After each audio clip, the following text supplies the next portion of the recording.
¿Qué es esto?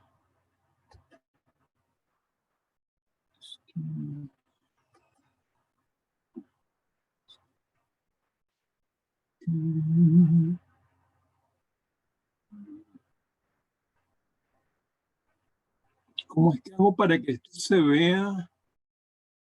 Se está viendo, ¿verdad? Sí, sí se ve. Pero para que se vea pantalla completa siempre me pierdo. Ya va, espérate.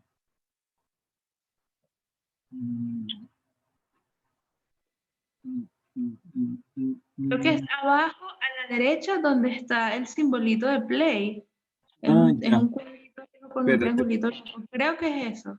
Bueno, aquí está uno, ok. La última vez me dijeron que era en el slideshow. Ah, ok. Bueno, aquí estamos, pues. Ok, señoras y señores. Yo aprendí, yo no sé tampoco. ¿Cómo? Yo no sé tampoco hacer con Zoom. No, tranquila, adelante. Bueno, aquí vamos entonces a nuestra, yo creo que esta es nuestra cuarta sesión, ¿cierto? Sí, creo que sí. Bueno, en todo caso, estamos en nuestra cuarta sesión y tenemos el movimiento número 3 o el apartado 3 del programa de la clase. Vamos a abordar entonces un aspecto, otro aspecto también de nuestra experiencia de la vanguardia en América Latina, siguiendo el camino que nos proporciona la presencia constante del manifiesto como una forma emblemática de la manifestación de la vanguardia en la escena del campo cultural latinoamericano en ese primer periodo de nuestra vanguardia de los primera mitad del siglo XX.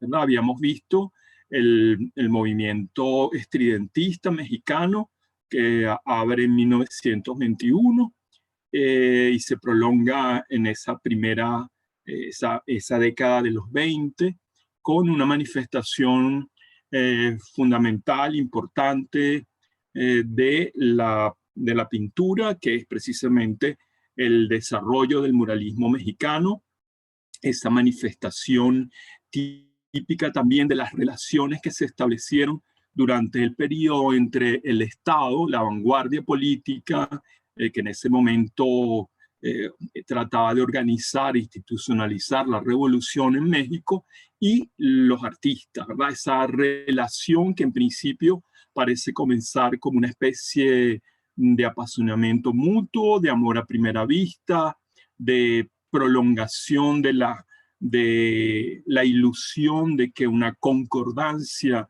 entre política y arte va a producir un cambio no solamente en la escena artística, sino en la escena social en general, va a ser también uno de los elementos que motivan los movimientos de vanguardia a lo largo del siglo XX, ¿verdad? Hasta las postrimerías del borde de lo que llamamos la posmodernidad, ¿verdad? Uno podría decir, muchos historiadores ponen los años 60 como el borde de la modernidad, y a partir de allí ya comienza lo que hemos llamado o hemos dado en llamar contemporaneidad, ¿verdad? En todo caso, nosotros estamos en plena modernidad, la primera mitad del siglo, antes de la Segunda Guerra Mundial, en esa entreguerra que vuelve a abrir una cantidad de esperanzas acerca del porvenir de la humanidad. La gente ya está como curando las heridas del trauma de la Primera Guerra Mundial. Ha tenido lugar la Revolución Rusa, en la Revolución Bolchevique en Rusia. El paradigma de la vida revolucionaria se convierte en un modelo también utópico de imantación de los imaginarios, ¿verdad? Estéticos y políticos, una cantidad importante de artistas latinoamericanos se van a fascinar por lo que está ocurriendo en Rusia. Le pongo casos específicos, como el del gran poeta peruano César Vallejo, el autor de Trilce. El año que viene se cumplen 100 años de uno de los libros capitales de la vanguardia, y bueno, él se fascina tanto por lo que está pasando en Rusia que viaja 3 veces a Rusia y escribe luego 3 libros sobre su experiencia en el universo bolchevique, ¿verdad? En todo caso, esa fascinación no deja de aparecer en el contexto brasilero, ya más bien hacia el final de la década. Por eso pongo estas coordenadas históricas, 1922-1930, este periodo, ¿verdad? Fíjense que vamos avanzando correlativamente desde el año 21, desde las primeras, lo que llamamos prolegómenos, cómo se recibe el futurismo en los años 10, ¿verdad? Ahora, después el estridentismo en los años 20. Ahora vamos con la antropofagia, ese movimiento y ejemplares, y bueno, una obra plástica, poética, arquitectónica, etcétera, ¿no? Bueno, entonces, comenzamos con este pequeño elemento que también lo reiteramos en cada entrada, ¿verdad? Aquí todavía tenemos una relación bastante cercana con el futurismo, y aquí vamos a ver eso que hemos visto también en las otras clases, esa relación, como diríamos, conflictiva entre América y Europa, entre lo que Europa nos ofrece como posibilidad expresiva, como modelos de actuación estética o política inclusive, ¿verdad? Y lo que nosotros como continente, como cultura particular, mestiza, cultura híbrida, de mezcla de lenguas, de mezcla de raza, necesitamos como cultura. Entonces, ese diálogo constante entre Europa y América que establece relaciones de tensión y antagonismo que son muy productivas desde el punto de vista imaginario y filosófico y ideológico también, ¿verdad? Fíjense lo que dice uno de los participantes en la famosa Semana del Arte Moderno de Sao Paulo en 1922, dice en una carta a un compañero lo siguiente: soy curioso por naturaleza y todo lo que hace parte de mi época me interesa profundamente. Me niego rotundamente, a diferencia de un caballero italiano que fundó una escuela futurista con la cual la nuestra no tiene nada que ver, a abolir el pasado. Es necesario conocer el pasado para comprender nuestra admirable época. Fíjense, en este fragmento encontramos rasgos que se reiteran a lo largo de la posición. Fíjense que los diferentes países, México, ahora Brasil, toman una actitud parecida frente a la experiencia del futurismo. Es decir, están atentos a lo que el futurismo ofrece, pero al mismo tiempo tienen una visión muy particular de lo que el futurismo puede aportar a nuestra propia cultura. Y en esta declaración de Borba de Moraes, obviamente hay un distanciamiento explícito con un aspecto al menos del futurismo, ¿verdad? Que es esa pulsión típica de la vanguardia de abolir el pasado, es decir, de cortar amarras con todo lo que nos antecede, es decir, eso de desdeñar la victoria de Samotracia frente a la belleza de la locomotora, de un automóvil último modelo, la máquina frente a las esculturas antiguas, la destrucción de los museos, etcétera, etcétera. Y sin embargo, fíjense acá cómo este modernista brasilero, que fíjense un detalle interesante, al principio del movimiento modernista, a finales de los años 10, 17, 18, 19, se hablaba de ese movimiento de jóvenes que trataban de abrir camino para nuevas expresiones en el arte, se los llamó también futuristas. Estaban muy conectados con ¿cómo se diría? La onda expansiva del futurismo como experiencia mundial. Entonces es muy raro que ningún movimiento haya podido evitar esa conexión con el futurismo, porque hasta la aparición del dadaísmo, ¿verdad? La vanguardia era el futurismo. Entonces, ser de vanguardia, ser de avanzada, ser moderno, estaba vinculado a el fantasma del futurismo. Pero precisamente por eso estos muchachos que se inician en la cultura artística tratan de crear distancia con la imagen que ha propagado el futurismo con la figura un poco impertinente, ¿verdad? Molesta desde el punto de vista político e ideológico, ya lo vamos a ver en un momento. Y bueno, hay una separación, un deslinde. Nuestra escuela nada tiene que ver con el futurismo, por lo menos en la idea de que vamos a renunciar al pasado, ¿verdad? Entonces él dice, es necesario conocer el pasado para comprender nuestra admirable época. Es decir, el interés de la cultura latinoamericana por explorar un pasado que apenas conoce realmente y que además es un pasado, en el caso de las grandes culturas precolombinas, muy amplio, ¿verdad? Y muchos de estos jóvenes, como ustedes lo vieron también en el caso de... Lo vimos en el caso de Diego Rivera, del mismo Siqueiros, de muchos artistas latinoamericanos que se van a manifestar durante este periodo, han tenido eso que hemos llamado la travesía de Europa. La mayoría de estos jóvenes, bueno, se ha formado en París, se ha formado incluso en Portugal, es decir, han hecho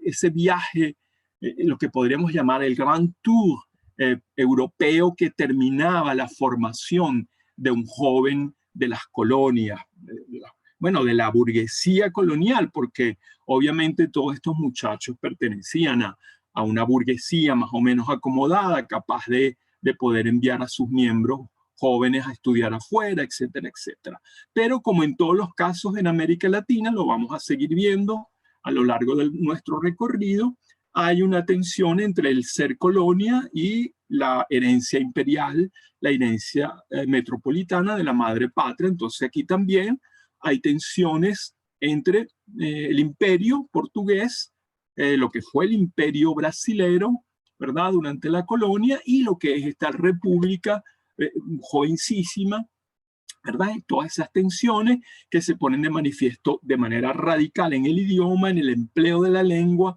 en la forma como los brasileros asimilan el portugués imperial, como lo convierten en otro portugués, ¿no? Y que esa asimilación, como ocurre con el castellano en, bueno, en las diferentes regiones que hablan el idioma del Imperio Español, pero que cada región, bueno, lo transforma, el léxico, incluso algunas construcciones gramaticales, etcétera, etcétera. Ese elemento está presente allí. Bueno, así como hay ese distanciamiento con el futurismo, aquí hay una quizá un poquito más radical de Casiano Ricardo en 1926. Y han pasado 4 años. Lo que ahora creemos es algo muy distinto a lo que el futurismo ofrece. Queremos ser arrogantes, pero dentro de nuestra tierra. Queremos hablar un idioma que identifique nuestras aspiraciones. Estamos cansados de la tutela europea. Nada de futurismo, ¿verdad? Y bueno, esta es una declaración abierta de hostilidad frente a la tutela metropolitana y frente específicamente ya en el año 26 de las vertientes fascistas del futurismo, que ya son inocultables, ¿verdad?, de su relación con el fascio italiano. Y bueno, estos muchachos más bien tienen una tendencia progresista, democrática, que luego va a derivar quizás hacia una fascinación también de izquierda. Por eso que les decía, lo que en esta etapa, a partir de los años 20, va a ejercer la imagen de la revolución bolchevique como un paradigma de transformación de la vida del hombre en general, a nivel universal, ¿verdad? Pero me interesa también la fecha porque es importante. Recuerden cómo el futurismo sale a la escena pública publicando su primer manifiesto en un periódico de gran tiraje en París. Sé que el futurismo nació con una voluntad de propaganda muy fuerte, con una estrategia casi que de mercadeo de la firma Marinetti, ¿verdad? Y es como una empresa de divulgación, de autopromoción de ese grupo de artistas, sobre todo con la figura megalomaníaca de Filippo Tommaso Marinetti, ¿verdad? Entonces, así como fue a París, viajó por varias partes de Europa, como como una suerte de apóstol llevando la buena nueva del futurismo, él también va a Sao Paulo en el año 26. Y bueno, eso es ya una gira, ¿verdad? Programada, que se venden las entradas, etcétera, etcétera. Y bueno, cuando ocurre, digamos, cuando él va a dar su conferencia en mayo del año 26, muchos de estos muchachos de la Semana de Arte Moderno se confabulan para sabotear la conferencia. Entonces, está la arremetida de pancartas, como diríamos, de rechiflas, de desorden en la sala y afuera, sobre todo, muchos jóvenes protestando con pancartas por la tendencia política de Marinetti. Y bueno, finalmente no se puede dar la conferencia y Marinetti tiene de alguna manera que agachar la cabeza, ¿verdad? Y él, que era un personaje tan popular, que se creía, digamos, una especie de iluminado, bueno, recibe un baño de agua fría frente a estos jóvenes que no se van a calar, bueno, la tutela, como dice Casiano Ricardo, de europea, ni que ningún, digamos, ningún megalómano italiano va a venir a darnos recetas para nuestra propia experiencia, que queremos sacarla de nosotros mismos. Es decir, si vamos a ser arrogantes, lo hacemos desde aquí. Somos brasileñamente arrogantes, ¿no? Esto como esa marca de distancia que ya hace también un elemento importante de nuestra vanguardia, que es la afirmación de lo propio, de lo regional, de lo local, de lo nacional. Eso que no podemos, que no hemos visto ni podríamos ver en la vanguardia europea, el énfasis nacionalista lo vamos a encontrar todo el tiempo en nuestra vanguardia. Fíjense, cuando leímos el primer manifiesto de estridentismo, la idea de cosmopolitizarse, es decir, entrar en contacto con el universo, abrirse a las influencias, pero al mismo tiempo afirmar lo propio, lo nacional. Recuerden luego a Siqueiros, ¿verdad? Diciendo, es decir, entendemos los avances del arte, pero no perdamos de vista nuestro suelo, nuestras raíces o nuestra base cultural, que es más que europea. Nuestra base cultural, y está muy fresca y viva, ¿verdad? Es también africana, es también indígena. Entonces, bueno, aquí hay una situación sociológica e histórica completamente distinta a la de Europa. Así que progresivamente nos vamos a ir distanciando de esa tutela europea hasta, bueno, finalmente el diálogo no se va a romper porque somos muy curiosos, porque somos muy apetentes de lo que no somos nosotros, como lo vamos a ver dentro de un momento con el manifiesto antropofágico. Bueno, ahora fíjense, Mario de Andrade, que fue uno de los grandes activadores de la semana, la llamada Semana del Arte Moderno, que dura precisamente una semana, en febrero del 22, con una serie de actos así, que se acerca mucho a los actos más convencionales en teatros, recitales, etcétera, ¿verdad? Pero fíjense, este testimonio escrito por Mario de Andrade en 1942 de lo que fue para él, cuando un muchacho, digamos, joven, muy jovencito, con sus amigos, armar este movimiento. Entonces dice, éramos unos puros. O sea, esa cuestión de la juventud, la ingenuidad, esa cosa emotiva, apasionada, incluso cercados por la repulsión cotidiana, la salud mental de casi todos nosotros nos impedía cualquier cultivo del dolor. Fíjense, esto es interesante.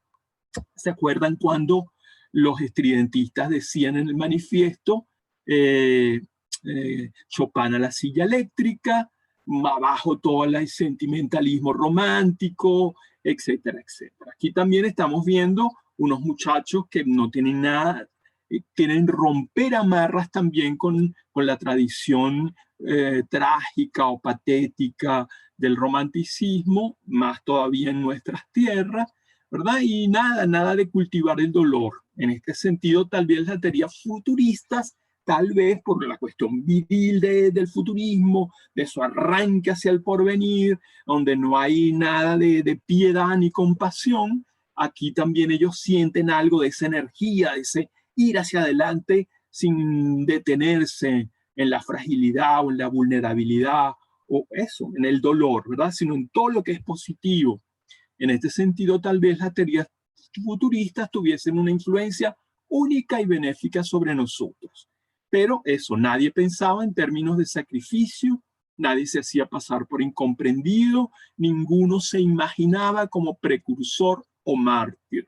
Éramos una avanzada de héroes convictos y muy saludables. Esto nos habla del espíritu festivo del movimiento, ¿verdad? Esa salud también de unos jóvenes enérgicos, esperanzados, optimistas, en un contexto que estaba cambiando también la Brasil de los años 20, ¿verdad? El afianzamiento de la política democrática, que eso se va a cortar luego en los años 30 con la revolución del 30.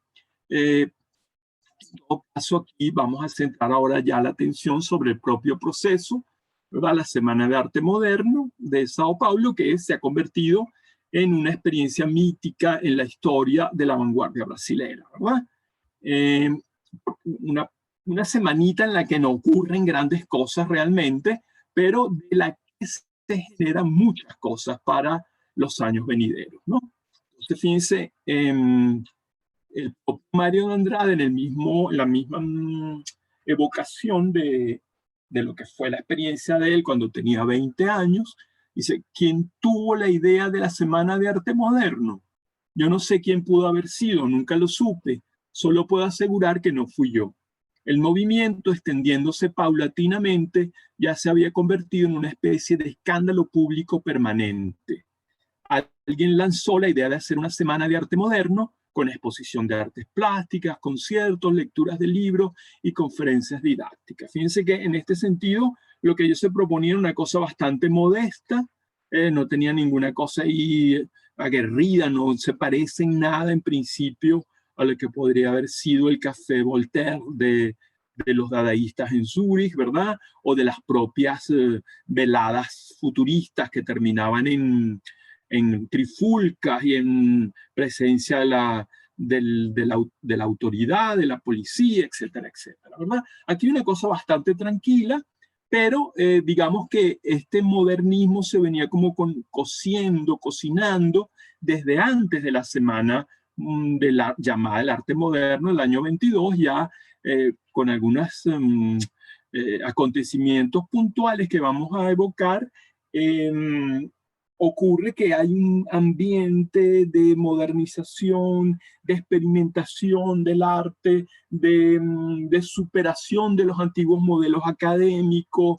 Hay la juventud que está emergiendo o surgiendo en ese momento, bueno, empieza a cortar amarras con todo lo que ha sido la tradición clásica imperial de la enseñanza de las artes plásticas en Brasil. Los modelos europeos ya no van a tener sentido, el clasicismo y todas sus derivaciones, ¿verdad? Y bueno, va a empezar una curiosidad por lo que está pasando en Europa, por el impresionismo en primera instancia y por los otros ismos que comienzan ya a hacerse evidentes. Uno de ellos fundamental, lo vamos a ver, el expresionismo en pintura, fundamentalmente, ¿no?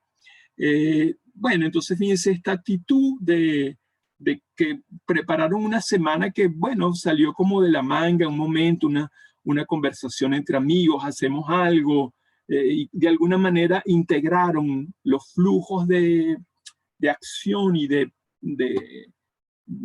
¿cómo lo llamaríamos? Flujos de prospección, de intuición del porvenir en un mismo momento en que aglomeraron a poetas, a pintores, a maestros, a músicos, y bueno, crearon una serie de actos culturales, porque eso es en principio lo que eran, ¿verdad? Y ahí todavía hay una raíz con la cuestión burguesa de las bellas artes, etcétera, etcétera. Y bueno, un poco también para invadir el espacio ocupado por esas bellas letras institucionales y desplazar del campo cultural precisamente a eso que estaban instalados allí. Fíjense que la vanguardia es un intento también de abrirse camino y de, ¿cómo diríamos?, de abrir campo en medio del campo cultural general para ellos manifestarse, para ellos hacerse visibles, para ellos, como dijimos en algún momento, como diríamos, hacer parte o participar, mejor dicho, de lo que, bueno, Bourdieu llamaría el capital simbólico circulante, es decir, que cómo hacerse con parte del capital simbólico del imaginario cultural brasilero para ellos construir su obra y encontrar un lugar, un espacio en el mundo cultural, que lo que significa, ¿verdad? Espacios para publicar, espacios para exponer, espacio para mostrar las obras, es decir, para, bueno, de alguna manera, como toda vanguardia, esto un intento por conquistar una cuota de poder cultural, ¿verdad? Después eso se va a mezclar en algunos casos con una intención de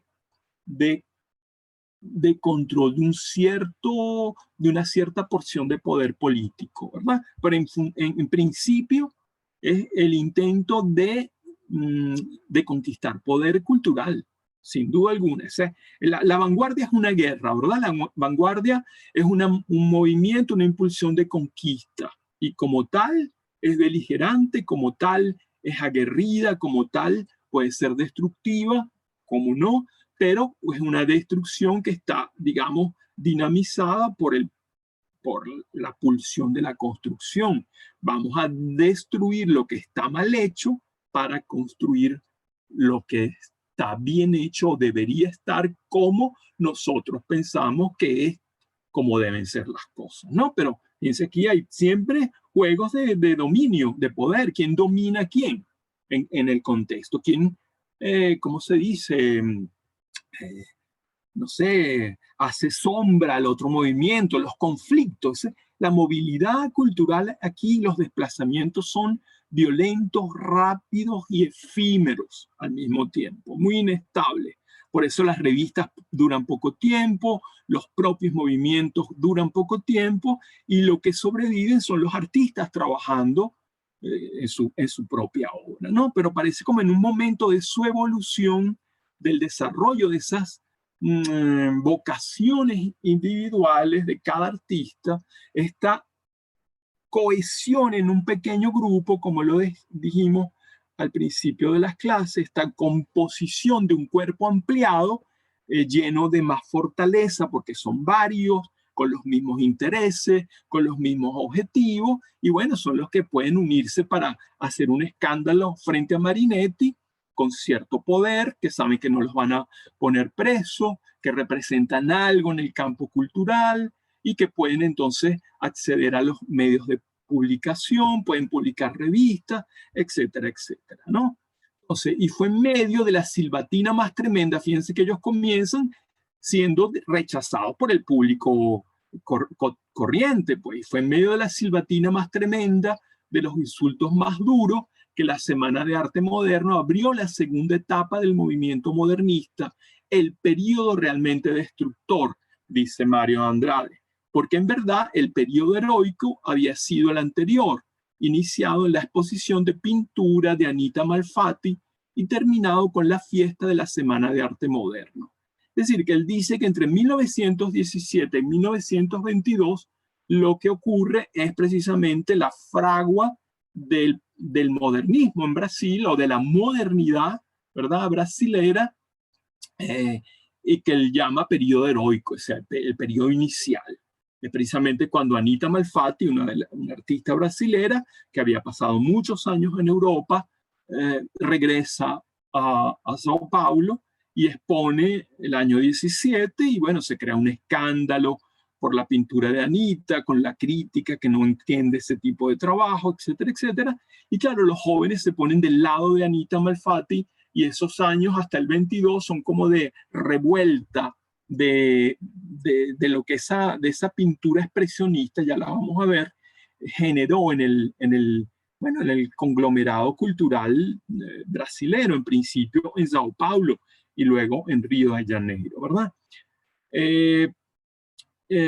Bueno, entonces hay ese en primer momento entre el 17 y el 22 y después la Semana de Arte Moderno y a partir los efectos de ese periodo previo de instalación, no diríamos de instalación, de enraizamiento y de aproximación a lo que sería una apuesta moderna más radical, ¿no? Entonces, fíjense cómo él recuerda eso con una memoria festiva y luminosa. Durante esos 6 años fuimos realmente puros y libres, desinteresados. Vivimos en una unión iluminada y sentimental excepcionalmente sublime. Unos muchachos ilusionados, esperanzados con la potencia del arte, confiados en el poder transformador de la cultura y bueno, estaban resteados, como se dice, ¿verdad? Por un proyecto de porvenir que los entusiasmaba y los llenaba de esperanza. Aislados del medio que nos rodeaba, ironizados, evitados, ridiculizados, malditos, nadie puede imaginar el delirio ingenuo de grandeza y convicción personal con que reaccionaban. Fíjense, estos muchachos en la veintena, ¿verdad? Saliendo de la adolescencia, universitarios, artistas, etcétera, etcétera. Bueno, rechazados por el gran público, ironizados y ridiculizados en la prensa, por la crítica convencional, una especie de artistas malditos, pero eso los llenaba de euforia, de orgullo también, ¿verdad? Ser rechazados por el gran público, por el público burgués, por el mundo convencional de las instituciones. Bueno, eso era una marca de identidad fuerte, ser distinto, ser extravagante, ser extraño, ¿verdad? El delirio ingenuo de grandeza y convicción personal con que reaccionaba. O sea, un delirio de grandeza de esos muchachos con toda propiedad, que es la época en que se puede, digamos, vamos a decirlo así, legítimamente, tener esos delirios de grandeza, porque bueno, el joven tiene razones para esperárselo todo, porque tiene la fuerza, la energía, la inexperiencia y la voluntad de actuar en un mundo que bueno, que está a disposición de él, ¿verdad? Tiene la fuerza, tiene la energía, tiene el ánimo. Ese es el momento de la exaltación. Después ya es tarde, ¿verdad? Exaltarse a los 40 años y intentar una revolución y una vanguardia a los 50 años ya resulta ridículo, ¿cierto? Resulta más bien cómico. En todo caso, entonces, él recuerda eso con mucha... Este es un texto del 42, es decir, es un cuarentón el que está recordando esto. El estado de exaltación en el que vivíamos era incontrolable. Cualquier página de uno de nosotros sumergía a los otros en conmociones prodigiosas, pero aquello era genial. O sea, podemos imaginarnos esa fiesta colectiva de unos muchachos unidos en una misma empresa. Bueno, la juventud, el erotismo, la camaradería, la fraternidad, todo eso como forma parte de lo que es la experiencia de los grupos de vanguardia. Una fiesta colectiva de cómplices, una fiesta colectiva de aquellos que simpatizan en un mismo ideal. Esto es lo más fascinante que nos puede ocurrir en nuestra juventud, ¿verdad? Actuales, actualísimos, universales, originales, incluso a veces en nuestras investigaciones y creaciones, nosotros, los participantes del periodo acertadamente llamado modernista, fuimos, con algunas excepciones nada convincentes, víctimas de nuestro amor a la vida y del clima festivo en que perdimos virilidad.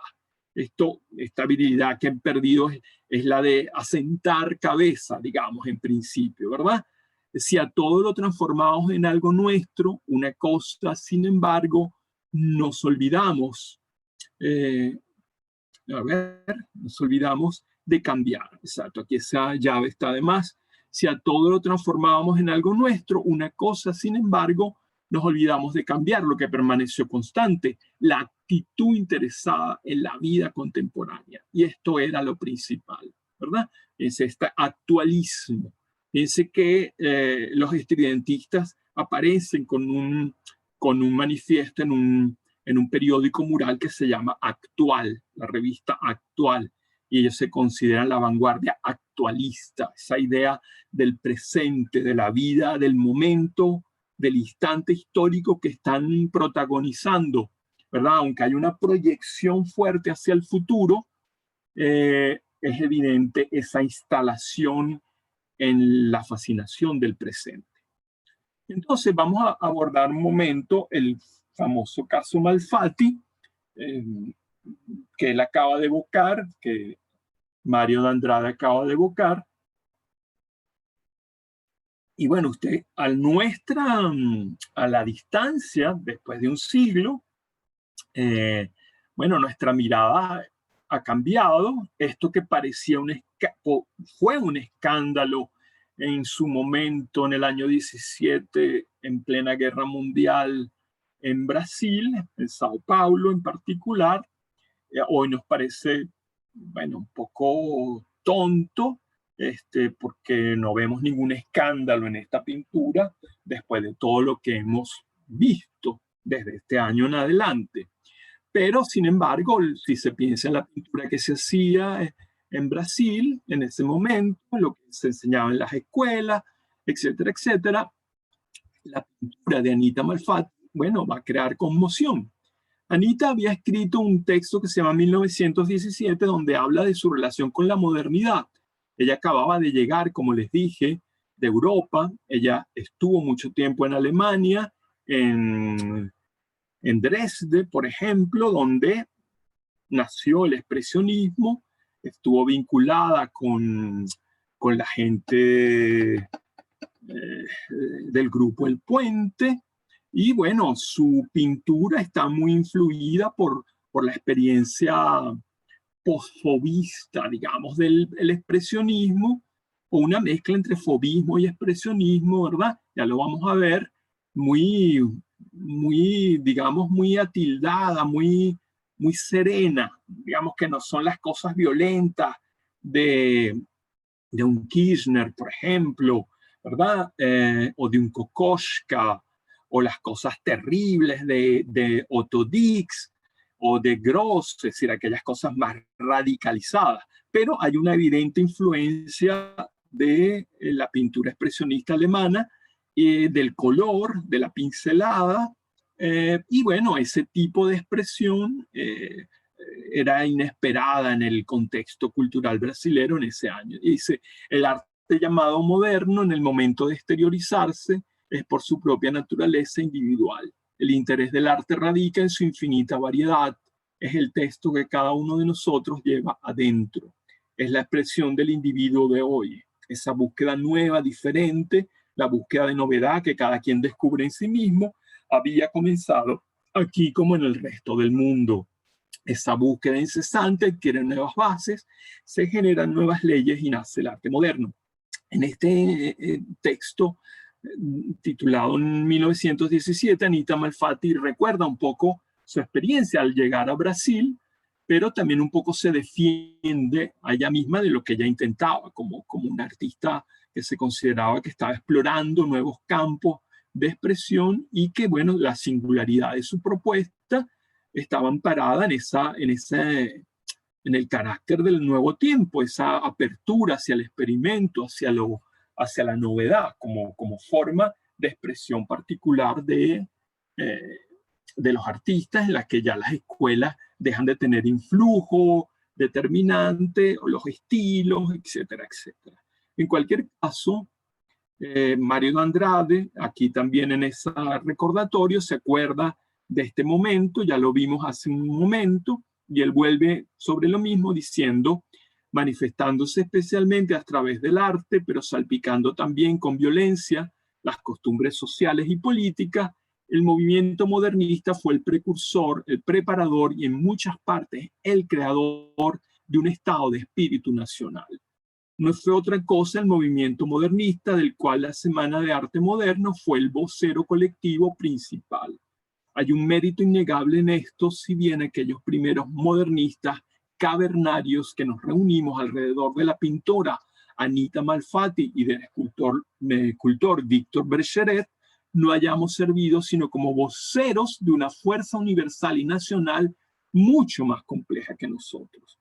Fuerza fatal que se manifestaría inevitablemente. Fíjense que todo vanguardista, de alguna manera, y en este texto que tiene 20 años de distancia con el momento de los acontecimientos, todo memorialista, todo aquel que evoca el pasado, construye un monumento que de alguna manera tiene componentes míticos, ¿verdad? La propia distancia del acontecimiento, bueno, hace que al recordarla yo reconstruya aquello, añadiéndole elementos que probablemente en el instante que viví no ocurrieron de esa misma manera. Pero aquí se nota esa voluntad en todo este texto del año 42 de contar una historia legendaria del movimiento. Estos muchachos eufóricos, puros, ilusionados, fuertes, arriesgados, temerarios, hermosos, etcétera, etcétera. Es una leyenda del propio movimiento, ¿verdad? Y bueno, aquí éramos cavernarios, es decir, éramos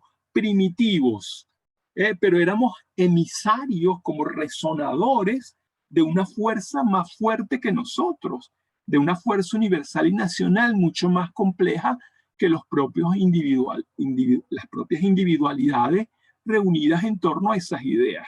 Es una fuerza fatal que se manifestaría inevitablemente. Sino un poco también como diciendo, nosotros no fuimos totalmente responsables de lo que hacíamos. Es decir, estábamos movidos por fuerzas políticas y culturales. Es decir, el cambio tenía que venir y nosotros nos tocó estar allí, oír la resonancia de esa necesidad de cambio y, bueno, meternos en la ola o en la onda y, bueno, se convirtieron en los artistas representativos de la modernidad brasilera, del origen del modernismo brasilero, de todo el arte moderno de Brasil del siglo XX y de los efectos que eso ha tenido en el arte de estas primeras 2 décadas del siglo XXI, ¿cierto?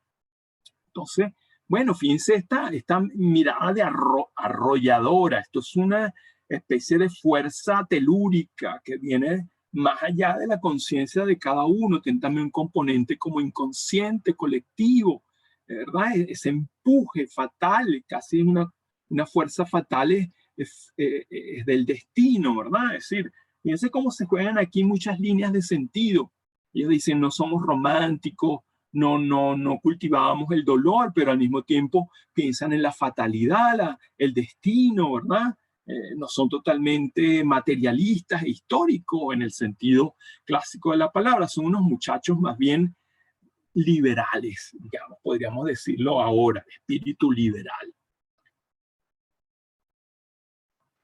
De la alta burguesía paulista, y dicho sea de paso, la gente que viajó, que algunos de ellos, fíjense los apellidos, Malfatti y compañía, Cavalcanti, etcétera, etcétera, ponen de manifestación el papel que jugaron en la cultura paulista, sobre todo la gran emigración italiana del siglo XIX en Sao Paulo. Es decir, el hecho de que Marinetti vaya a Sao Paulo en el 26 tiene que ver porque hay una recepción de la comunidad italiana muy fuerte y él apuesta siempre a lo seguro, ¿verdad? Y sabe que se van a vender las entradas, etcétera, etcétera.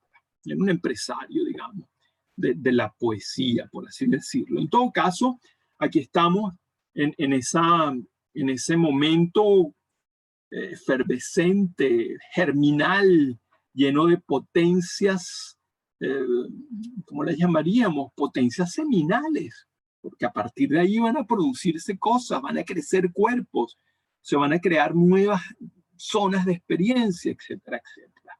Educados en la plástica histórica, conociendo a lo sumo los nombres de los principales expresionistas, ignorando a Cézanne, que nos llevó a adherir incondicionalmente a la exposición de Anita Malfatti, que en plena guerra venía a mostrarnos cuadros expresionistas y cubistas, parece absurdo, pero aquellos cuadros fueron la revelación.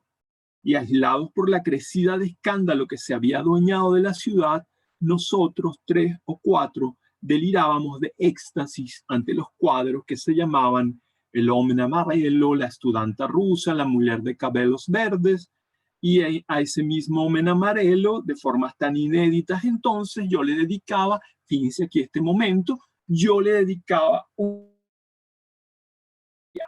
éramos así.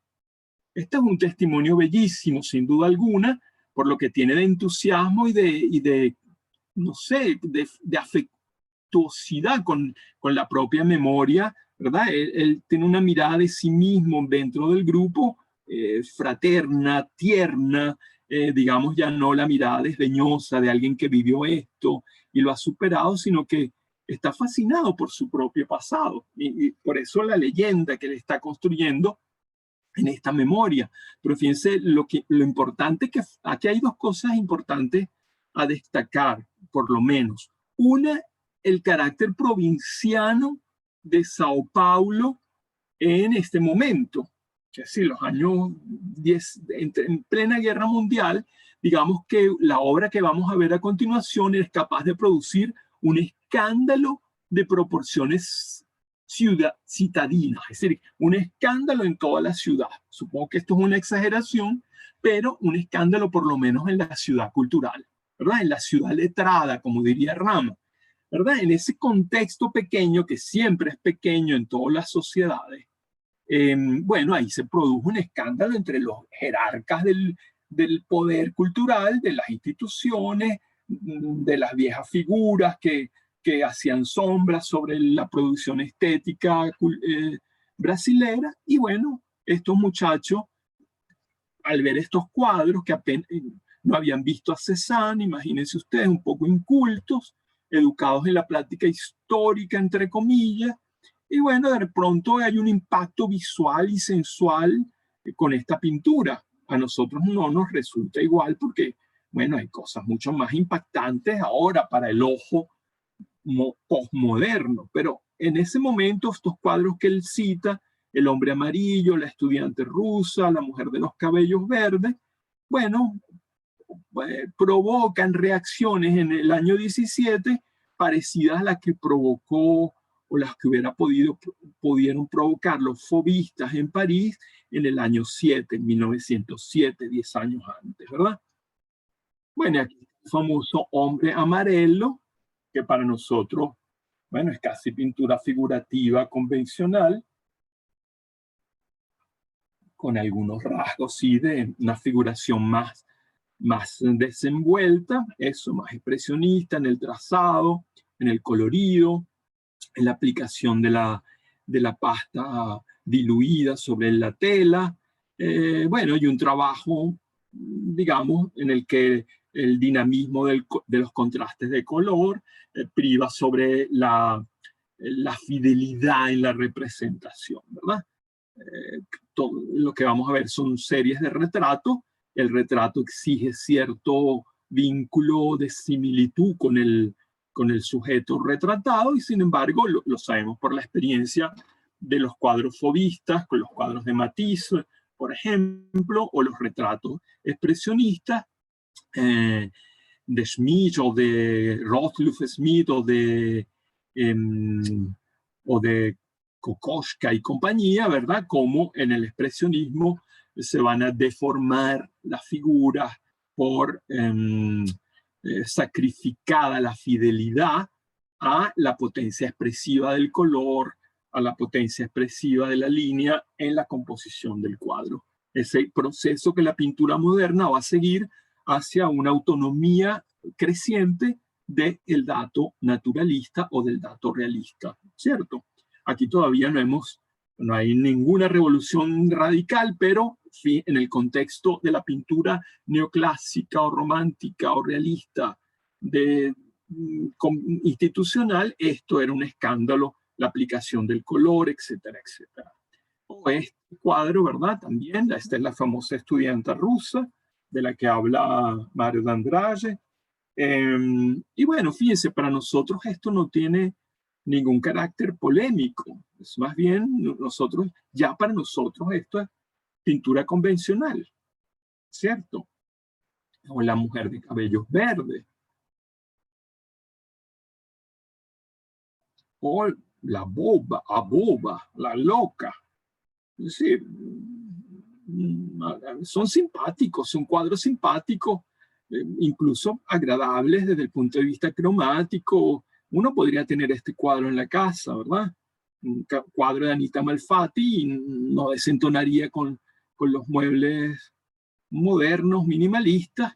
Es decir, es un arte que no ataca de manera violenta la sensibilidad promedio del burgués. En ese momento probablemente sí, pero digamos para nosotros, para la cultura media, en nuestro país, en todas nuestras culturas contemporáneas, este tipo de arte ya está completamente asimilado. No implica ningún desafío, ni siquiera estético, ni moral, ni político, ni de ningún tipo. Es una obra apacible que nos gusta, sí o no, bueno, por razones simplemente estéticas. Es decir, la belleza de los colores, los contrastes, algún elemento, digamos, pintoresco que nos seduce en los cuadros, pero ya este tipo de pintura ha sido superado, digamos, por otras formas de manifestación plástica, aunque la pintura siga su camino por su propio lado. Y bueno, estos son el tipo de trabajo que fascinaron a estos muchachos que nunca habían visto este uso del color, este uso, digamos, rápido del trazado sobre el lienzo, casi que dibujando con el pincel sobre la tela.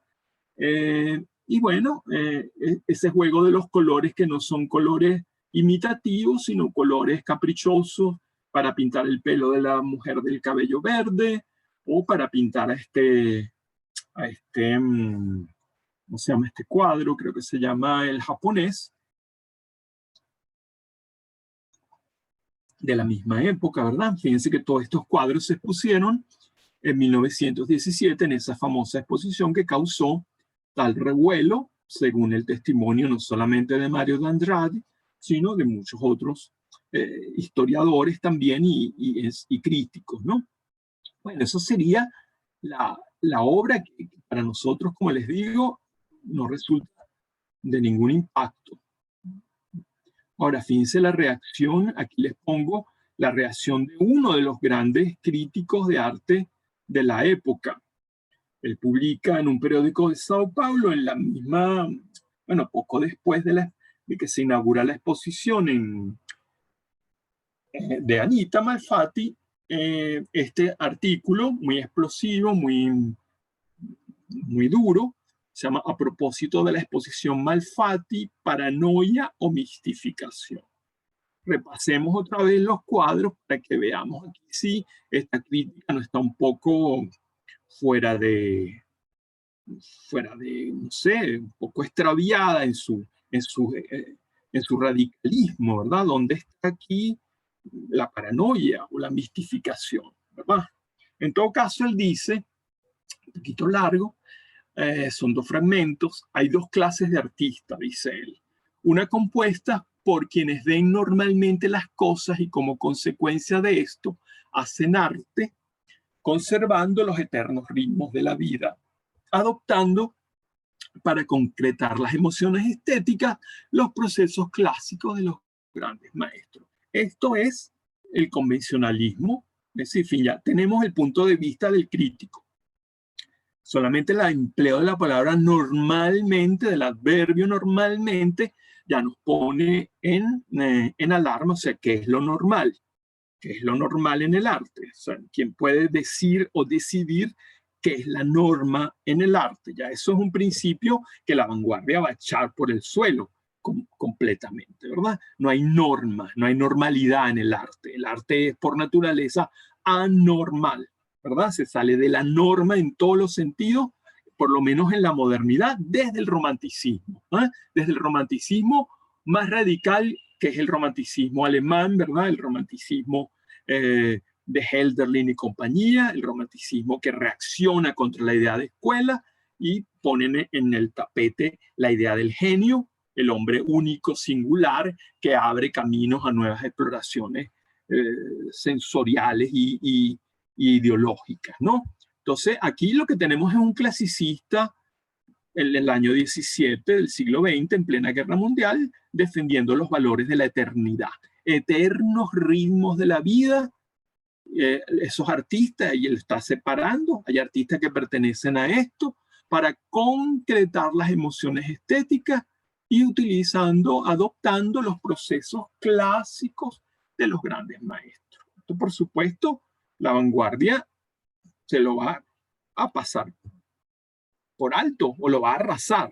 La otra especie, dice, los otros tipos de artistas, está formada por los que ven anormalmente la naturaleza y la interpretan a la luz de teorías efímeras bajo la sugestión estrábica de escuelas rebeldes surgidas y aquí y allá como forúnculos de cultura excesiva. Fíjense, esta cosa es ya exacerbada, ¿cierto? Es decir, los anormales interpretan la naturaleza de una forma extraña, estrábica, no ven bien, ¿verdad? Las escuelas rebeldes son estrábicas y además son como excrescencias, repugnantes, furúnculos de cultura excesiva, ¿verdad? Como si ese desbordamiento de la energía, esa efervescencia de los rebeldes de la vanguardia es inaceptable frente al equilibrio clásico, frente a los eternos ritmos de la vida.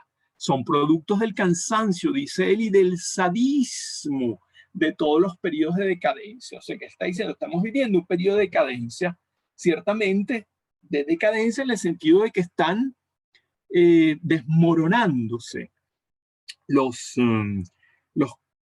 cánones que habían tenido vigencia durante décadas, desde buena parte del siglo XIX, ¿verdad? Y que ya estaban precisamente en decadencia. Lo que está en decadencia no es el arte de vanguardia, sino el propio arte que le está defendiendo, ¿no? Entonces, hay decadencia, pero el cansancio es de ese arte pasatista. Y ahora, el sadismo obviamente es ¿cómo diríamos? No me viene la palabra, pero es una acusación exacerbada, o sea, donde está el sadismo de la vanguardia en todo caso, ¿verdad? Y entonces, bueno, él dice, esto es una cosa como toda rebeldía pasajera, teorías efímeras, estrellas fugaces que brillan por un instante, la mayoría de las veces con la luz del escándalo y se hunden luego en las tinieblas del olvido. Fíjense que más bien Monteiro Lobato está más olvidado que, bueno, todos los modernistas, y el arte que se hacía en la época está olvidado realmente, y lo que se habla es precisamente de la pintura de Tarsila do Amaral, de la poesía de los hermanos Andrade, bueno, de todo lo que ha sido la experiencia que inició la Semana del Arte Moderno en 1922 y Anita Malfatti como una precursora. Aunque se presentan como hechos nuevos, precursores de un arte del futuro, nada es más viejo que el arte anormal o teratológico. Nace con la paranoia y con la mistificación. Uno lo que podría decir es que Monteiro Lobato tiene como una intoxicación de terminología psicoanalítica o médica, furúnculos, sadismo, paranoia, anormalidad, teratología, o sea, muy excesivo, ¿verdad? En todo caso, es para que vean la exageración de la reacción, la crítica convencional frente a una pintura que para nosotros hoy en día es casi convencional. Estas consideraciones son provocadas, dice el crítico, por la exposición de la señora Malfatti, donde se advierten acentuadísimas tendencias hacia una actitud estética dirigida en el sentido de las extravagancias de Picasso y compañía. Esa artista posee un talento vigoroso fuera de lo común. Pocas veces en una obra distorsionada pueden notarse tantas y tan preciosas cualidades latentes. Cualquiera de esos cuadritos deja entrever cuán independiente es su autora, qué original, qué inventiva, en qué alto grado posee un sinnúmero de cualidades innatas y adquiridas, de las más fecundas para construir una sólida individualidad artística. Entre tanto, seducida por las teorías que ella llama arte moderno, penetró en los dominios de un impresionismo muy discutible y puso todo su talento al servicio de una especie de caricatura. Aquí el típico crítico paternalista, caballeroso, elegante, que, bueno, está criticando a la señora Malfatti, pero está diciendo al mismo tiempo, se está desviando hacia una estética extravagante, como la de Picasso y compañía, como si no conociera realmente lo que significó el cubismo en ese momento. Bueno, era muy temprano para saberlo, ciertamente. Él tenía que parecerle extravagante el cubismo de Picasso y de Braque. Y bueno, se refiere a una obra distorsionada, cuadritos, pero sin embargo, en el fondo de esa obra distorsionada, de esa señora un poco confundida, uno puede presentir la originalidad, la inventiva, el valor de un artista con fuerza, que si se deja de tonterías, digamos, de esas teorías superfluas o de esas teorías extravagantes, si se acomoda más bien al orden y deja de ser anormal y pinta más o menos normalmente, bueno, se convertiría en un artista aceptable. Eso es un poco lo que podría ser el resumen de esta crítica condescendiente con la propia Malfatti, ¿verdad? Y bueno, que nos da pistas interesantes sobre lo que es la actitud del campo cultural en ese momento frente a las novedades. Voy a retrasar un poquito la presentación para comentar rápidamente un elemento importante que se me pasó en el texto de Mario D'Andrade, este final que me interesa señalarlo. Fíjense que al final de esa manifestación de la admiración por la pintura experimental de Anita Malfatti, él dice, y a ese mismo hombre amarillo, de formas tan inéditas entonces, yo le dedicaba un soneto de forma parnasiana. Esto es muy interesante, ¿verdad? Porque eso nos llama la atención sobre la superposición de estética que se produce en un momento de transición, ¿verdad? Monteiro Lobato acaba de hablar de decadencia. Es una época de crisis. Están en decadencia los modelos que permanecieron vigentes y están emergiendo otros. Pero en ese periodo de transición inestable en el que todavía no se han fraguado los nuevos modelos y los antiguos están fracturados o están rotos, bueno, fíjense, este muchacho de 20 años, que lo que ha visto es poesía parnasiana, poesía simbolista, bueno, le escribe a este hombre amarelo no un poema revolucionario, no un poema expresionista, no un poema dadaísta, ni siquiera futurista. Le dedica nada más y nada menos que un soneto, es decir, la forma más clásica de la poesía convencional. Y además un soneto parnasiano, en el sentido del parnasianismo que estaba vigente a finales del siglo XIX en Francia y que se divulgó por todo el continente americano tan afrancesado durante todo el siglo XIX. Entonces, fíjense esta superposición. Unos muchachos defendiendo a Anita Malfatti, la experimentadora del arte plástico, y para celebrar eso, al hombre amarelo, a Andrade, no se le ocurre otra cosa que escribir un soneto de carácter parnasiano para celebrar el expresionismo de la pintura, ¿no? Cuando ya existían buenos experimentos poéticos radicales como los de Huidobro, por ejemplo, o bueno, de todo el dadaísmo, la poesía dadaísta, la poesía futurista, la poesía expresionista, ¿verdad? Que ya estaban, bueno, digamos, desde Mallarmé en adelante, la poesía se ha desmoronado en unas nuevas formas radicales. Esto para que tomemos en cuenta cómo los cambios no son tajantes, las rupturas entre épocas siempre son, ¿cómo lo llamaríamos? Son fluidas, no son cortes radicales. O sea, mientras una cosa se va desmoronando, la otra va consolidándose, pero mientras una no se separa de otra, hay una convivencia entre formas antiguas, formas nuevas, hasta que eso no se asienta, ¿no? Entonces, bueno, vamos a ver qué cosa generó la famosa Semana del Arte Moderno de Sao Paulo, con todas esas fiestas y eventos culturales, bueno, una de las primeras cosas más consistentes del movimiento fue precisamente otro rasgo distintivo de los movimientos de vanguardia, que fue la creación de una revista, ¿verdad? En el propio año 22, la revista Claxon. Fíjense aquí el nombre de la revista ya nos da un síntoma. La mayor parte de las revistas de esta época tienen esos nombres como vinculados al mundo de la tecnología, de los grandes adelantos de la comunicación. La revista Radar, la revista Claxon. Los nombres tienen que ver con esas ideas de modernidad, de avance tecnológico. Bueno, a Claxon, digamos que una cosa que también está vinculada a ese nuevo ídolo del imaginario moderno, que es el automóvil, ¿cómo lo llamaríamos nosotros? La corneta, ¿verdad? Que tiene esas connotaciones de ruido, de avanzada también, porque el claxon abre camino. De todos esos elementos ahí están connotando la elección del nombre. Además, el nombre tiene también ¿cómo se dice? Una ortografía exótica. Es decir, todos los elementos para haber escogido ese nombre y no trompeta o otro nombre, ¿verdad?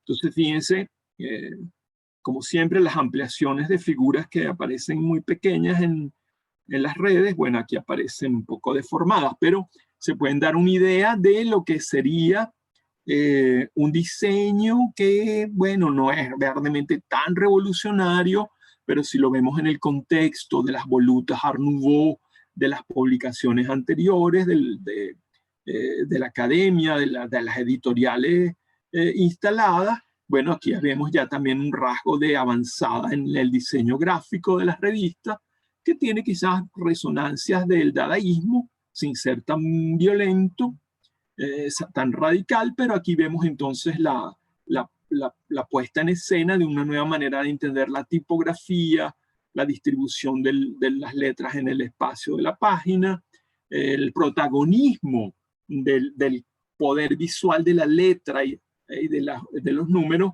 más allá del sentido, ¿verdad? Es el valor de esa A que se utiliza para enfatizar la A de arte, pero también la A de claxon y de moderna, ¿verdad? Fíjense que en brasilero, en portugués se dice arte moderna, no arte moderno. Y bueno, esa letra engrana todo como una especie de ancla, como una especie de integrador de todo el conjunto.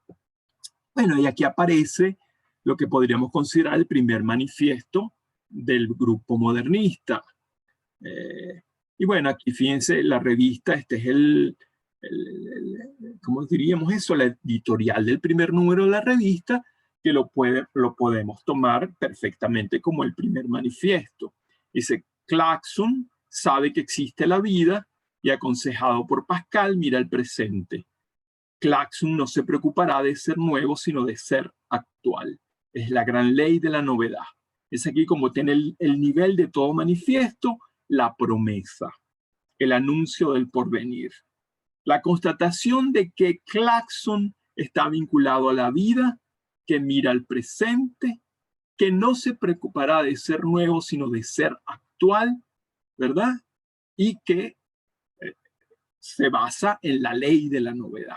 Es decir, está prometiendo lo que va a hacer. No se preocupará de ser nuevo, sino de ser actual, ¿verdad? O sea, lo que va a aparecer en la revista, que aparecieron 10 números, bueno, es lo más actual posible. Claxon sabe que la humanidad existe la vida, existe la humanidad. Es decir, es una revista que no está de espaldas a la realidad, ¿verdad? No es una revista autista que solo ve para sí misma, para el arte, como una cosa alejada de la experiencia concreta, sino que es una revista o un movimiento que se integra a la vida y a la humanidad en general, y esto es un rasgo también prototípico de la vanguardia histórica. Y por eso es internacionalista, fíjense, abierta al mundo, lo cual no impide, siempre encontraremos este matiz, ¿verdad? Frente a la afirmación de internacionalismo cosmopolitismo, universalismo, siempre en nuestros manifiestos encontramos esta vuelta nacionalista, lo cual no impide que por la integridad de la patria, Claxon muera y sus miembros brasileños mueran. O sea, esto es inconcebible en un manifiesto dadaísta. Esta declaración trasnochada de patriotismo, ¿verdad? Pero bueno, eso para que vean la peculiaridad de nuestros movimientos experimentales, en que la necesidad de afirmarlo de uno es fundamental. ¿Por qué? Porque somos culturas coloniales marginadas, periféricas, que tienen que reafirmar su propia identidad. Muchos estudiantes se preguntan, ¿pero hasta cuándo el rollo de la identidad? Bueno, ¿hasta cuándo? Hasta que eso se asimile culturalmente y ya no necesitemos como Europa, que, bueno, tiene una historia de no sé cuántos siglos, ¿verdad? Desde Roma en adelante, o por no decir desde Grecia, y bueno, ya que no tiene que discutir nada acerca de sus raíces. En cambio, nosotros, ¿de dónde venimos? Venimos de hace 400, 500 años, ¿no? Nuestra cultura, por lo menos la que nos da nuestra identidad lingüística y nuestra identidad sociopolítica, ¿verdad? Por no hablar de toda la herencia precolombina que fue en muchas partes arrasada por completo. No entremos en esa discusión, pero esa discusión está aquí implícita, ¿verdad? Cuando veamos el manifiesto antropófago, esa célebre cláusula, to be or not to be is the question, parodiando la pregunta de Hamlet en la obra de Shakespeare, en ese to be, que es una parodia del to be, en la lengua tupinamba de los indígenas brasileños. Eso es lo que es la antropofagia, eso es lo que es la asimilación del otro ritual, como dice Oswald de Andrade en el manifiesto antropófago, incorporación del otro para hacerme más fuerte, ¿no? Pues aquí está Shakespeare, pero Shakespeare está deglutido, digamos, digerido y impregnado de la brasileñidad que pueden tener la relación con los tupinambas, que probablemente esta gente no tenía ninguna relación con los tupinambas, pero era una cuestión, digamos, ideológica de defender las raíces propias de América y en este caso de Brasil. Claxon sabe que el laboratorio existe. Fíjense, estos encabezamientos son muy interesantes. La vida, la humanidad, es decir, el presente, lo real, la humanidad, es decir, el mundo en general, el laboratorio, es decir, lo experimental, ¿verdad? Ya el arte que está consciente de los nuevos adelantos de la ciencia, en los progresos de la psicología experimental, etcétera, etcétera. Un arte que no está desligado de la ciencia o de las disciplinas técnicas. Abajo, entonces, los prejuicios artísticos. Libertad, pero libertad frenada por la observación. ¿No? Bien, fíjense aquí cómo se juegan las tensiones. Una libertad, pero no un desenfreno, ¿eh? No una libertad de la inspiración romántica desatada, sino un arte encaminado por unos objetivos. Claxon no es futurista, Claxon es clasista. Aquí hay un elemento prototípico también del manifiesto que es, quizás ustedes ya lo saben, ¿alguien me puede decir qué elemento característico del manifiesto está puesto en evidencia en este elemento que yo destaqué en el centro de la lámina? ¿Alguien me lo puede decir?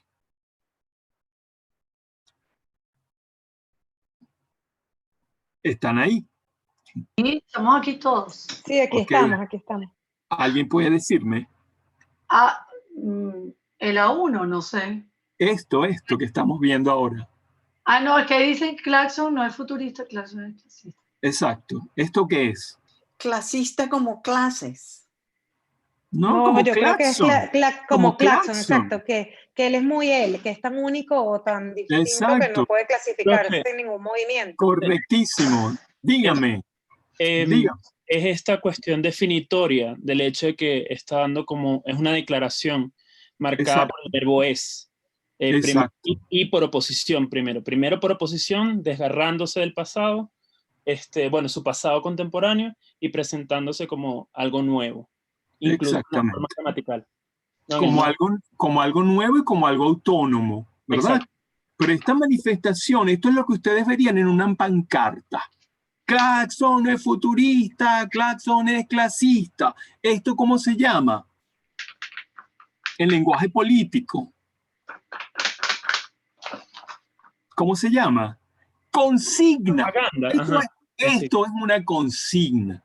El Sí. manifiesto tiende a provocar expresiones consignatarias de manera radical, es decir, cuya imagen tiene que ser eficiente, eficaz y convocar a la gente, es decir, seducir y involucrar al que la oye en el movimiento. O sea, aquí vamos los claxonistas. Claxon no depende del futurismo, Claxon es el mismo, es clasista, bueno, el claxismo es eso lo que está pasando aquí, ¿verdad? Aunque no existió nada como el claxismo, se habla de modernismo brasileño, antropofagia, pero aquí está la fuerza combativa del discurso del manifiesto, que es precisamente, bueno, ampararse en aforismos o en cláusulas muy fáciles de recordar o ergo consignas, ¿verdad? Claxon no es futurista, Claxon es clasista, abajo no sé quién, arriba no sé cuánto, todas esas cosas que vemos tanto en la vanguardia estética como en la vanguardia política, ¿verdad? Cuando las marchas, bueno, había muchas consignas cantadas de bando y bando o en pancartas, etcétera, etcétera. Es la misma violencia de la lucha en la calle, de la confrontación de las ideas y de los programas de cada movimiento en un contexto cultural de confrontación belicoso, beligerante. Klassuk sabe que el cinematógrafo existe, es decir, está al día. Él sabe que el cine existe y que la cinematografía es la creación artística más representativa de nuestra época. Es preciso atender la lección. Klassuk tiene un alma colectiva que se caracteriza por el ímpetu constructivo. Fíjense, alma colectiva, un grupo, un movimiento, ímpetu constructivo. Pero fíjense lo interesante, pero cada ingeniero echará mano de los materiales que le convengan. Esto significa que los escritores de Claxon apenas responderán por las ideas que señalen. Esto ya es casi más dadaísta. Es decir, por un lado, hay un movimiento colectivo y un ímpetu de construcción, pero cada uno de los ingenieros, fíjense que no son escritores, no son poetas, no son artistas, sino ingenieros, como los habría dicho un productivista, un constructivista ruso, ingenieros del verso, por ejemplo, ¿verdad? Echar a mano de los materiales que le convenga. Es decir, cada individuo dentro de la colectividad es libre de agarrar y formar con los materiales su propia obra. Ni siquiera es una imposición dogmática de que el movimiento tiene unas ideas y hay que respetarlas. ¿Okay? Ha ocurrido eso con muchos movimientos de vanguardia, fundamentalmente en el surrealismo, pero no todos los movimientos de vanguardia. Mientras más vanguardistas son, más liberales son en este sentido, menos normativos, ¿verdad? Esto significa que los que participan en Claxon, los que escriben, bueno, apenas responderán por las ideas que señalen ellos y no se comprometen con las ideas de los demás, ¿verdad? Hace 130 años que la humanidad está remoloneando, dice él. Hace 130 años, no sé exactamente por qué dice esa fecha en particular, sería buena idea investigarlo. Y bueno, hace 130 años la humanidad está remoloneando, o sea, dando vueltas por una zona ahí complicada. La revuelta es justísima. No podría decir que esos 130 años probablemente son los que en el año 20 tiene la Revolución Francesa. Es decir, desde la revolución, de las revoluciones modernas, la humanidad está como dando vueltas a ver cómo se organiza. Todavía no nos hemos organizado. La revuelta es justísima todavía. La revuelta es necesaria. Queremos construir la alegría, la propia farsa, lo burlesco no nos repugna. Mojados, resfriados, reumáticos, por una tradición de lágrimas artísticas, nos decidimos. Es decir, frente a eso reaccionamos, ¿verdad? Nos decidimos, estamos mojados, empapados, reumáticos ya de tanto lloradera, de tanta Chopin y de tanto nocturno, ¿verdad? Y de tanto lunario sentimental, y nos vamos a la operación quirúrgica, es decir, extirpación de las glándulas lacrimales. Basta de lloradera. Llegó la época de las batutas, ¿verdad? Brasileiras, del jazz band, del chicharrao, de Carlitos, de Chaplin, de Mutt y Jeff, de los cómics. Era de la risa y de la sinceridad. Era de construcción, era de Claxon. Fíjense además esta vehemencia, la apertura de un mundo nuevo. Es decir, hemos estado remoloneando. Bueno, llegó el momento de tomar decisiones.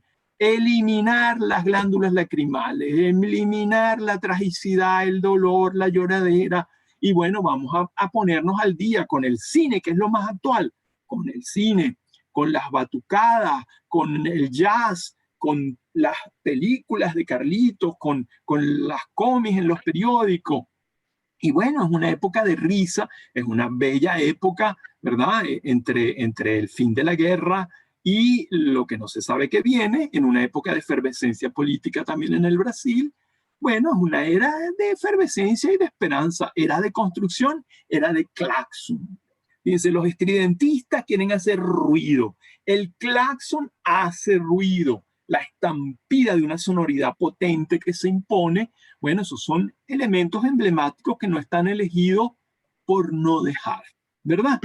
Fíjense, ya son las 4 de la tarde y ustedes tienen que ir a tomarse su refresco y hacer lo que tengan que hacer.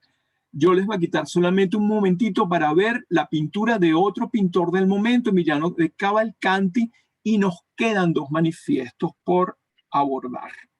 Lamentablemente, yo siempre creo que me voy a tardar 1 hora con todo y no me alcanza la hora. Seguimos montando un pedacito del anterior en la que viene, ¿verdad?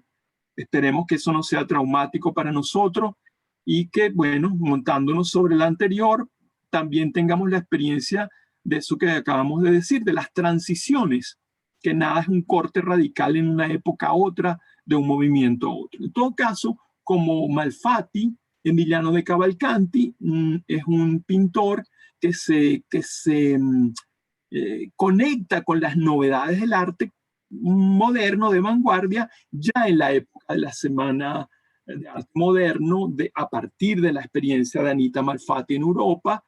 Y bueno, sobre este testimonio del año 55, Emiliano dice lo siguiente: mi modernismo se coloreó de la anarquía cultural brasileña, y si de este modo fallaba, poseía el don de renacer de los errores, la inexperiencia y el lirismo brasileño. Yo extraje el carnaval, yo creo que aquí, sí, yo extraje el carnaval del carnaval carioca, el amor al color, al ritmo, a la sensualidad del Brasil virginal. Y fue esa presencia de una multiforme nación real ante mis ojos, ingenuos y fascinados, lo que me hizo después reír de la afectación de la vieja academia. Esto es muy interesante, esta declaración de Cavalcanti, la idea de la anarquía cultural brasileña penetrando la experiencia de lo antiguo, de lo romántico, del lirismo clásico, rescatando lo popular, el carnaval carioca, el amor al color, al ritmo, a la sensualidad de un Brasil virginal.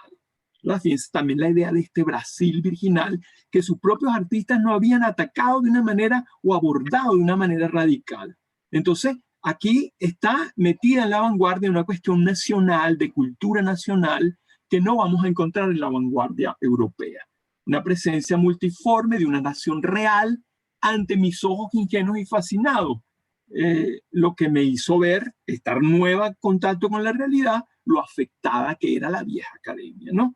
Entonces, fíjense, esto lo vamos a ver con la pintura de Tarsila do Amaral, que la veremos la próxima clase, junto con Manifiesto Pau Brasil y Manifiesto Antropofágico, que les invito a leérselos de una vez, si no lo han hecho todavía, de modo que esa primera parte de la clase pueda ser un poquito más veloz, ¿verdad? Puesto que ya ustedes van a tener leído eso y van a explorar por ahí la pintura de Tarsila do Amaral, etcétera, etcétera. Bueno, entonces, miren, empieza a pintar una pintura como esta, en la que, bueno, todavía tenemos resonancia de cierta familiaridad con el cubismo, con cierto expresionismo, pero lo que priva aquí es las figuras populares, las escenas populares que tienen que ver con la samba, con el carnaval, bueno, con la racia, con el elemento racial mestizo y festivo de la cultura brasileña, ¿no? Digamos que aquí hay una consonancia entre figuración y bueno, un pequeño, aquí no hay tanto experimentalismo figurativo en la construcción de las figuras, sin embargo, hay ciertos elementos que recuerdan el cubismo y también el expresionismo, ¿no? Este tipo de trabajo son todos de los años 25 hacia los 30. Por ejemplo, Roda do Samba, siempre está ahí la música presente, el mestizaje, la negritud, ¿no? Estas muchachas más paulinas de un barrio de Guaritinguatá del año 30, bueno, que también recuerdan muchas pinturas del expresionismo de Die Blaue Reiter de Múnich, las pinturas de, ahora no me voy a acordar de este pintor, pero que tiene muchas escenas callejeras berlinesas. Aquí hay un contacto clarísimo entre ese tipo de nuevos fenómenos. Fíjense que en estos cuadros está lo popular, la cultura tradicional, la samba, el carnaval, etcétera, etcétera. Y en esto más bien la vida urbana, bueno, las de las muchachas a la moda de los años 20, etcétera, etcétera. Entonces, el próximo día nos encontramos hablando del manifiesto de Poesía Pau Brasil del 24, del manifiesto antropofágico del año 28, y entre en medio la pintura de Tarsila do Amaral, que de alguna manera es como un puente entre este primer manifiesto del modernismo y el último manifiesto. ¿Ok? Buenísimo. Bueno. Muchísimas gracias. Vale, entonces nos vemos el próximo miércoles con esa pestañita de modernismo brasileiro y entramos ya entonces en la cuarta aventura, que es la aventura de la Escuela del Sur y el constructivismo de Torres García. Y bueno, no sé si han podido explorar la página que les recomendé del Museo de Fine Arts de Houston. Si no lo han hecho, por favor, háganlo. Hay mucho material allí y se pueden ir alimentando previamente de las materias que vamos a abordar en la clase. ¿Ok? Un abrazo y hasta el próximo miércoles. Chao, gracias. Hasta luego. Buenísimo. Chao. Hasta luego. Los voy a abandonar. Chao. Gracias.